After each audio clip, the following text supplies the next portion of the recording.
Hey, it's Brad Bessie with the Plugged In Parent Cheat Sheet, and we are talking about reinventing summer. We've been talking about things that we could do virtually, but actually there's real vacations that are happening that are beginning to be planned. And joining me today, I have Nicole Antonio, who is the managing editor of Afar Media. Hello, Nicole, how are you? Great. How are you, Brad? I'm doing so well. You know what? Oh, hello, Kitty. I love that. Hi, Kat. You know what I love so much? I started to research so I could tell our audience, which are parents primarily of 12 to 18-year-olds, what they could expect for summer with parks reopening. And I just knew that I would be spending hours and hours of research to figure out what each park was doing and what safety measures they were taking. And instead, I ran into your article at your website at Afar Media, and I thought, oh my gosh, you asked every question I want answered. So thank you so much for doing a deep dive research for me. I'm so happy that the information is useful. Like, you are the exact audience that we want to receive this sort of information. So hooray, success. Yay, awesome. Your hard work is paying off. So tell me, let's just start here. Parks are reopening. I know Disney World might be reopening this week. Universal, what's going on here? Who's reopening? Sure. Today's actually a really big day for Universal Orlando. This is their first day being open to the general public. A couple of days ago, they started their soft opening for annual pass holders and people who already had tickets and reservations at the resorts. But yeah, today is the first day that anyone can go in up to their new limited capacity, which I believe is 35% of their maximum. Disney World is going to start opening in July. So they're starting with the Magic Kingdom and Animal Kingdom on July 11th, and then Epcot and Disney Hollywood Studios on July 15th. And is this a phased reopening that's happening? Yes, most theme parks are doing some form of phased reopening. So Orlando, or Universal Orlando, for instance, opened up City Walk before they opened up the theme parks. And similarly, Disney Springs in Orlando is already open. That's been open since, I believe, May 20th. And even within Disney Springs, they did a phased reopening where third-party vendors such as like Jose Andres restaurant opened, like places that weren't Disney-owned and operated, whereas World of Disney and Mickey's Pantry opened a week or two later. Yeah, Mickey's Pantry. I love Mickey's Pantry. Go there with my kid when my son was younger. Not so much when he's older. He's 12 now, and we're talking to teenagers. But the great thing was actually all those character interactions and hugging Mickey and hugging Minnie and hugging Donald Duck. A lot of hugging going on at Disney. Not much. Lots of new safety precautions all around, I would say. So character meet and greets and, character makeovers, all those very high touch experiences, those are on pause at the moment, just to make sure that cast members and employees are kept safe and guests are also, kept front of mind. There will still be characters walking around all the time. You can do a little bit more of a distance selfie. They'll be waving, but from a distance for sure. Something that's over the last minute or two has been sticking in my head. You said 35% capacity. So that means reservations are going to be at a premium. What can you tell me about reservations? Sure. Reservations are actually a park by park protocol. So Six Flags and Disney have been very public about using online reservation systems so that people don't show up at the park and get turned away, essentially. So that all right, I am planning to go this weekend if I'm local, or I'm planning to go next month because I'm traveling to get there. And you make sure that you're actually going to get into the park.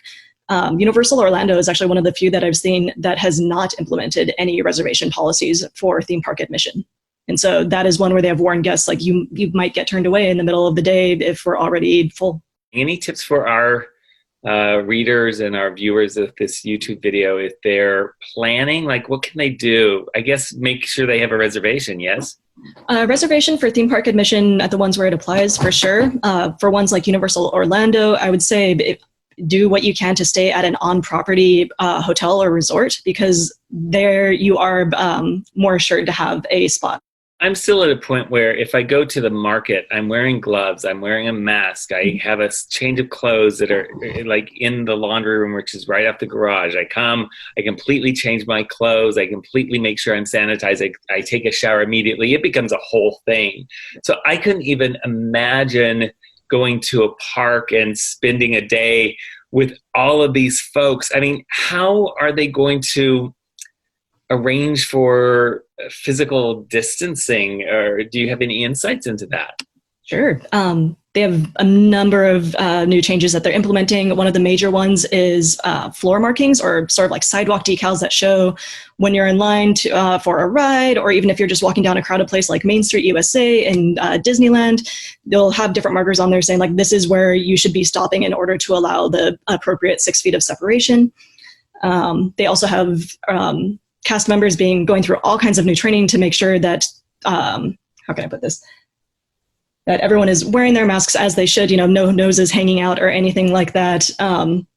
Water fountains and everything are extremely important at all of these different locations, like Southern California and Florida, very hot, very humid. You need that hydration throughout the day to make it through those 8 hours of roller coasters.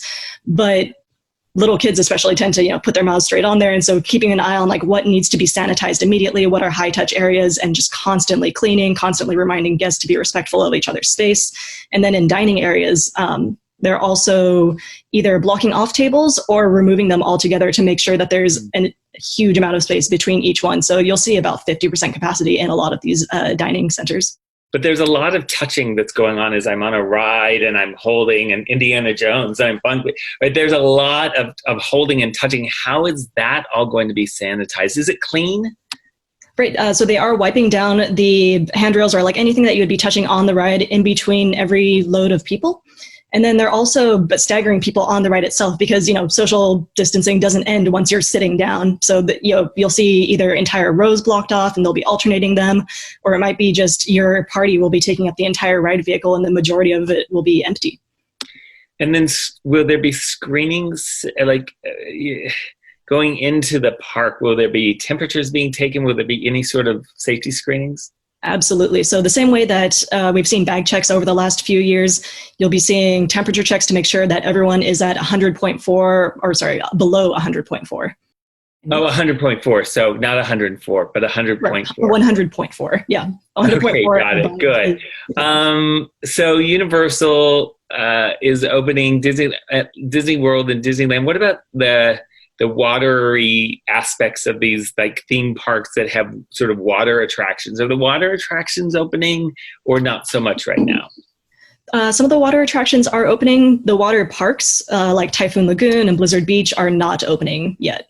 One of the few exceptions to face coverings at the various theme parks is they're not required on water rides. So they don't want anyone, getting splashed in the face and then having trouble breathing for the rest of the ride. The other thing I'm just wondering about masks, are they required? And are they going to capitalize this? Like, I'm just picturing like a Mickey Mouse or a Donald Duck mask. Like they're going to have to charge me $3,000 to, get these masks while I'm there, because that's going to become a whole new way of merchandising, I guess.